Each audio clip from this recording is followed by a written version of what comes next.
Today we're going to show you some tips on how to add extra flavor to your frozen vegetable stir fry.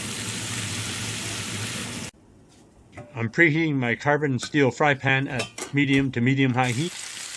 We're grilling some lamb chops with rosemary, oregano, ginger, garlic, and other spices.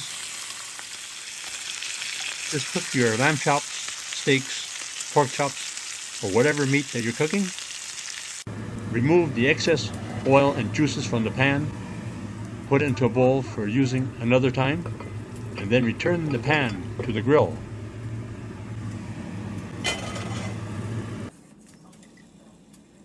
Bring the pot of water to a boil, then add your frozen vegetables into the pot for 1 to 2 minutes.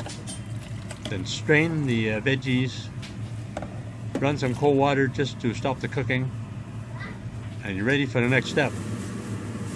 Leave the scrapings from the grill in the pan. Put your veggies into the pan and give them a quick stir fry. So keep the heat on high. You want to sear the veggies at the same time. And add 2 to 3 tablespoons of light soy sauce, which is the regular soy sauce. I like to put my favorite Chinese oyster sauce. So put 1 to 2 tablespoons of the Chinese oyster flavor sauce. Give the veggies another quick stir fry.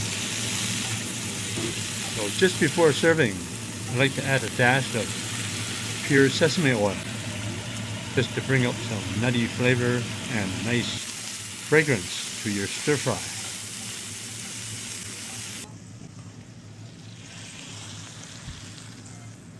There you have it. These are some of the tips to bring out extra flavor in your frozen vegetable stir fry. Enjoy.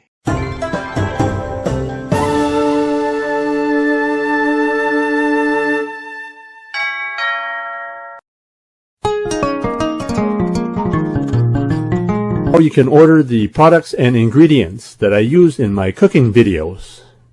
Just click the link below in the description for the Chinese cooking accessory guide. You can order everything online, including the wok that I use and some of the equipment that I use. Thanks for checking out my video, and be sure to give me a thumbs up and also subscribe so you can get the next new video. And thanks to my viewers for helping me win the top 20 best Chinese food blogs in the world. And also I was awarded the top 40 China YouTube channels in the world. And also please subscribe. Just press the button.